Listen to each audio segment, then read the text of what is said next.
दोनों रात के 12 से 1 बजे के बीच कब्रिस्तान में चले जाते हैं। साधु जो होता है उसके पास लाल रंग का एक झोला होता है, जिसके अंदर से वो एक कील और एक लाल रंग का धागा निकालता है और जहां लाशों को जलाया जाता था वहां बैठकर उस कील को जमीन में गाड़ने लगता है।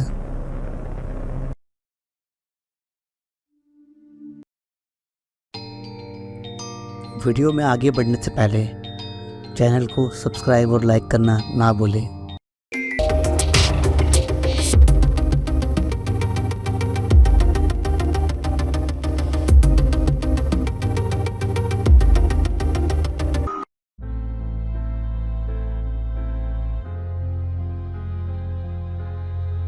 आज की कहानी है हिमाचल के चिली गांव की, जहां शहर से एक लड़का आता है गांव की सुंदरता देखने, लेकिन वह नहीं जानता था कि उसे असलियत में वहां कुछ और ही देखने को मिलता है, जिसे देखकर वह जिंदगी भर सो नहीं पाता। सोनू कहने को तो काफ़ी समझदार था और हमेशा अपनी समझदारी के हिसाब से ही चलता था। हमेशा अपने आप को काफ़ी निडर बताता था। उसको हमेशा से ही यह लगता था लोग जो भूत प्रेत की बातों पर विश्वास करते हैं वो सिर्फ एक अंधविश्वास है।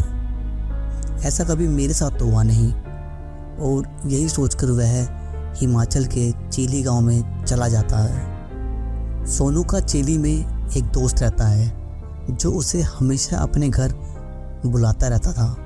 सोनू का काफ़ी दिनों से मन था हिमाचल घूमने का। उसको यह सही मौका दिखा तो वह बैग उठाकर सीधा हिमाचल की ओर निकल पड़ता है। हिमाचल जाने में सोनू को करीब 10 से 12 घंटे का समय लगता है। चेली पहुंचकर वहां उसे दोस्त मिलता है। उसका दोस्त सोनू से कहता है कि अब यहाँ से हमें पैदल ही जाना होगा। यहाँ से मेरे घर की दूरी करीब 7 किलोमीटर की है। सोनू हंसते हुए बोलता है, इससे ज़्यादा तो मैं दिल्ली में ही चल लेता हूँ, यह तो मेरे लिए कुछ नहीं। सोनू को हाइकिंग का भी काफ़ी शौक था, इसलिए उसको यह सफ़र काफ़ी मज़ेदार लगने लगता है। रास्ते में जाते जाते सोनू को एक जगह दिखाई देती है जिसके बारे में वह अपने दोस्त से पूछता है, तो उसका दोस्त उसे बताता है कि यह सिर्फ एक कब्रिस्तान है, कहीं पर भी जाना पर रात को कभी यहाँ मत आना। सोनू यह सुनकर हैरान होने की जगह हंसता है और कहता है यहाँ भी सब अंधविश्वास ही है, मतलब यहाँ पर भी लोग इस बेबुनियाद बातों को मानते हैं। उसका दोस्त धीरे से कहता है, भाई ये बेबुनियादी बातें नहीं हैं, यहाँ कुछ साल पहले एक घटना घटी थी, उसके बाद यहाँ सब बदल गया। तो चुपचाप बस आगे चल और बाकी जगह का मज़ा ले। फिर कुछ घंटों में सोनू अपने दोस्त के घर पहुँच जाता है और वहाँ जाकर थोड़ा आराम करता है और वहाँ के खूबसूरत मौसम का आनंद उठाता है। कुछ दिन सोनू वहाँ की आसपास की जगहों पर घूमता है और कुछ फ़ोटो क्लिक करके अपने मोबाइल में सेव कर लेता है। एक दिन सोनू का दोस्त सोनू को बोलता है उससे किसी दोस्त के जन्मदिन की पार्टी में जाने के लिए। क्या वह चलेगा सोनू? सोनू खुश होकर पार्टी में जाने के लिए तैयार हो जाता है। उसके दोस्त के पास बाइक थी तो वह दोनों बाइक से ही जाते हैं। रोड से होते हुए उसका दोस्त जानता था कि यह एक लंबा रास्ता है, पर उसको ये भी पता था कि यह सबसे सेफ भी है। पार्टी में पहुंचते ही सोनू वहाँ का स्वादिष्ट खाने का आनंद लेता है और उसके दोस्त को जन्मदिन की शुभकामनाएं देता है। उसके बाद दोनों वहाँ से निकल जाते हैं। रास्ते में जाते जाते उसका दोस्त बाइक से उतरकर फ़ोन पर बात करने में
तो 1 मिनट सोनू को घूर के देखता है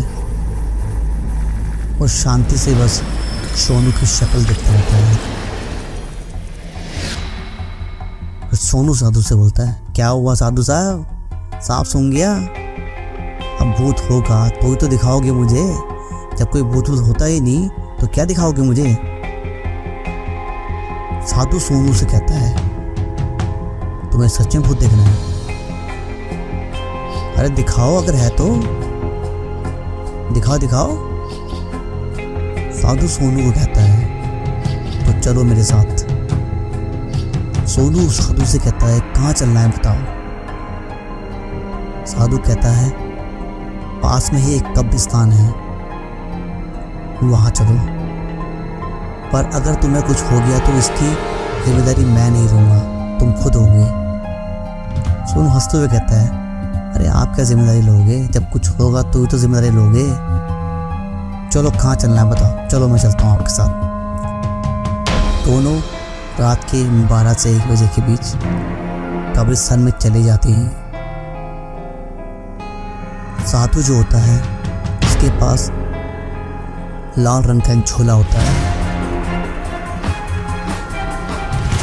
जिसके अंदर से वो एक कील और एक लाल रंग का धागा निकालता है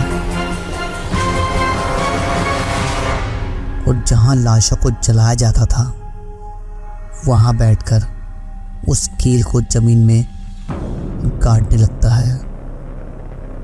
फिर उसमें लाल वाला धागा बांधकर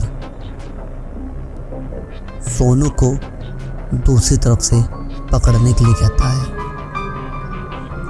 और सोनू को आंख बंद करने के लिए बोलता है। साधु मंत्र पढ़ने लगता है। कुछ मिनटों बाद सोनू ने जैसे ही अपनी आंख को खोला,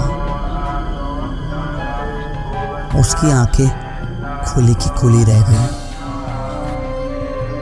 उसे वहां पर 4 लोग खड़े हुए दिखाई दिए। उनमें से 3 तो आदमी थे और 1 लड़की थी। सोनू वह नज़ारा देखकर हक्का बक्का रह गया। उसकी टांगें सुन्न सी पड़ गई। असली झटका तो उसको तब लगा जब उसने उस लड़की की शक्ल देखी जो 3 आदमियों के पीछे खड़ी हुई थी। उस लड़की को देखकर वह ऐसे चिल्लाया जैसे किसी ने उसका दिल निकाल लिया हो, और वह उस लाल धागे को छोड़कर जितनी तेजी से भाग सकता था वह वहां से भाग गया। धागे को छोड़ते समय सोनू ने यह भी देखा था कि उन चारों के साथ वह साधु भी गायब हो चुका था। वह किसी तरह वहां से बचता हुआ रोड पर आ जाता है और तेजी से भागता हुआ अपने दोस्त के पास जाता है। अपने दोस्त को देखकर बहुत खुश होता है और रोने लगता है। उसका दोस्त कैसे भी करके सोनू को संभालता है और घर ले आता है। घर आते ही सोनू बिस्तर में लेट जाता है और अपने आप को काफ़ी सुरक्षित महसूस करता है। जैसे ही सुबह होती है सोनू की आँख खुलती है और वो अपने चारों ओर देखता है। वह एक कब्रिस्तान होता है।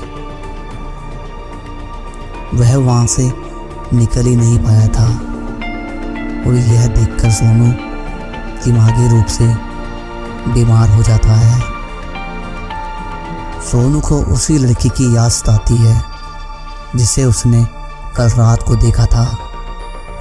वह विश्वास ही नहीं कर पाता वह लड़की उसके सामने थी।